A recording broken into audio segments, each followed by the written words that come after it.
This is the twilight of the Gold's monologue as a Southern gentleman. Just to show a little bit of range, I'll do about half of it. I went to the doctor the other day because my stomach was being a little too sensitive to the Dow Industrial Average. Sometimes I think they should use my bowel movements as a major economic indicator. Yeah. Anyway, so sitting in the waiting room, it's amazing how those guys get away with that. And I start reading one of those people type magazines, you know the ones, and there is a 10-page spread in there on all these Hollywood stars who are coming out now and saying they were physically or emotionally abused by their parents. Can you imagine? My mother is 78 years old, and I'd be afraid to say something like that in private. Never mind in a magazine. I mean, she would come into my office and bash my head in with a frozen possum. And I'm telling you, she was worse than any of them. We just didn't think in those terms. I mean, we didn't sit around trying to figure out how many ways our parents had screwed us up.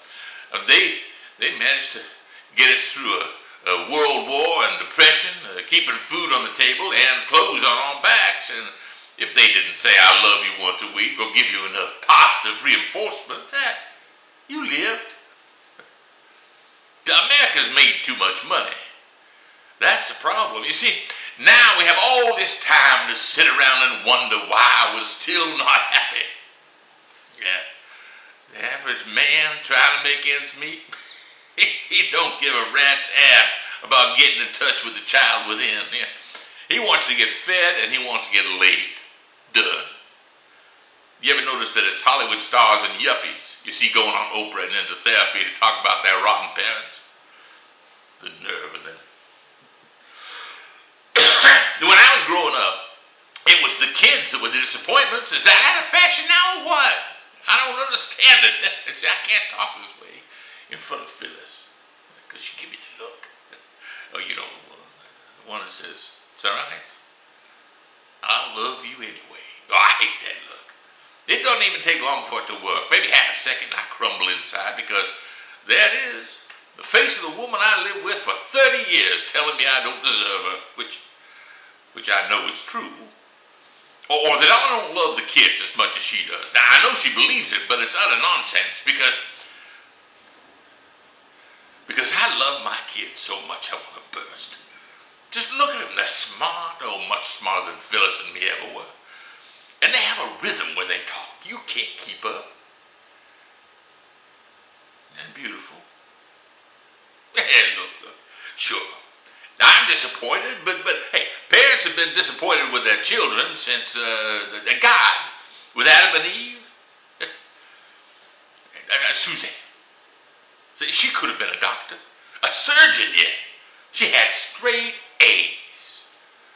But she likes to take the easy way out.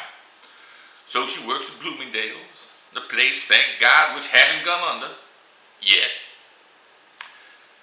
And she married too soon. To the first guy she went with, seriously. The first guy.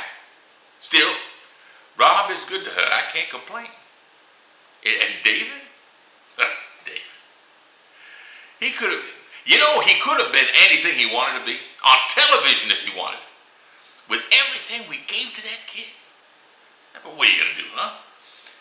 You give your life to them. They disappoint you. And you love them. See, and that's the gift. You find yourself able to love them even with all the crap. See, they did not ask to come into this world. That was our decision. So you throws the dice and you takes your chances. And you just try not to think about it.